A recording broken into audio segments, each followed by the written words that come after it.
Check it out. I'm having a beer. The Space Dust, Elysian Space Dust. That's my favorite beer. It's been a heck of a week, July 4th week, Sunday night, and I'm getting ready to go back to Iowa, Spencer, Iowa, because our family farm got destroyed in the flooding. The whole crop is wiped out, which is a bummer. That's a huge loss. And all the hogs don't swim. So, needless to say, it's a mess. And I'm the one that gets to take care of it. So right now, I'm going to do this video with you. If I don't seem hugely motivated, just tired. It's because I'm not. I'm just tired. But this stuff has to be done as well. So what I'm doing now is I have to test all these configurations, okay, on my 23300 XC, the bike that I was going to take to Bonneville. I can't go now because I have to deal with the old farm disaster, which was last week, and it's going to be again this week, and then that just basically wipes it out. There's no way to get it done and get out there now to Bonneville because that's at the start of August. But, you know, when I was knee-deep into the development side of it, made a bunch of new products, which is cool. They'll be coming hopefully this week, and start getting that stuff out there to you when I get back. But I'm in a point now where I'm moving things around. I went back to this starting zone, and I had the, you know, the compression issues and everything with my lower power, and we had that video. But now I realize that I'm going to start manipulating things again. I go, well, why wouldn't I share that information? I don't need to keep any secrets. There's no secrets. I'm not going to Bonneville. So to help you out, why wouldn't I share that? And that's what I'm doing. And that's why I have these notes up here. These are some stock, you know, configurations, and they're actually not really even set up right. But I know that, you know, for example, with KTM's biggest base gasket, the one that ends in 80, it's 33 thousandths thick. I know that, you know, I know the head, the squish band clearance on the stock head. I know the compression. What I need to, I know how much power it makes. You do too.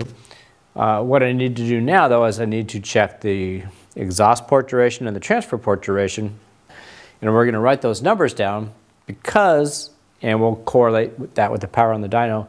Then we're going to play with, you know, head inserts and squish band and compression ratios, but there'll also be the manipulating of the cylinder, lifting it up and down.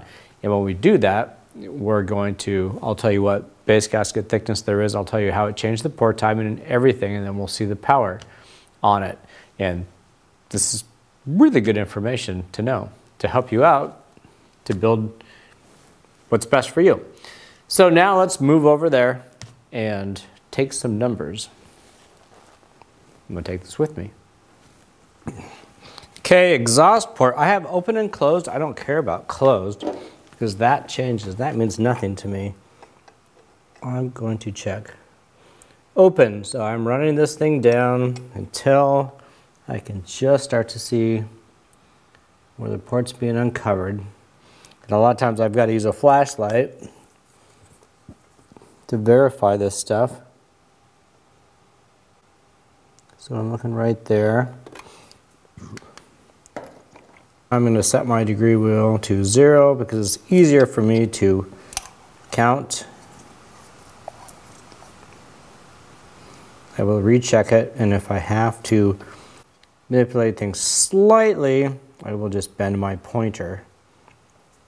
Let's check and see how I did there. Okay.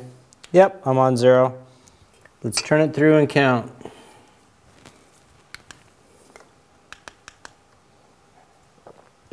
191. Let's write that down. Then we'll do our transfers and write that down. Okay, I understand now that the last video was on the fuzzy side. So I'm using the phone. I know the audio's off, probably just a little bit because of that. So I'm doing the same thing as last time. I'm running the degree wheel down, piston's going down. The transfers are just gonna start to open. Easy to see because you can see where it gets black right there. And you can look at this picture right here and see the red marks. Those are the two transfers. So same thing, set my degree wheel to 0. I can fine tune with my pointer adjustment. We're gonna watch it. And now that I've hit 90, I'm actually gonna start to count, although I don't really need to. But you can if it gets confusing. But basically you're 90 plus 10, 100, 120, 130. Yep, 132. Let's write that down. So you get it. We're taking numbers for comparison's sake. If you want to do your own degreeing, various ways to do it. I use this bigger Motion Pro one. I have a cough drop in. I have this bigger Motion Pro one so you can see easier. The downside to it is you've got to take the flywheel off so you can get this gear off that gets in the way. So now that you know kind of how it works, next time I'm just going to use something like this. They're just protractors. You buy them on Amazon. Man, you can buy them at Walmart probably. It's like a 4-inch diameter. You cut this hole out right here. It fits right over the nut. You can just use some putty and stick it to the flywheel. Then you don't need to take anything apart. So that will be next time. So what's next? What the hell, man? Sorry. What's next? Next is I'm gonna use a lower compression head insert, see if I can get my top end back. And if that works, that would be great because we'd have some lower port timing with this base gasket and we'd get our top end back. This is actually wrong from the specs. A lot of them came this way. The squish band clearance on the things are supposed to be 2.3 millimeters or 92 thousandths of an inch. This is 82 thousandths of an inch.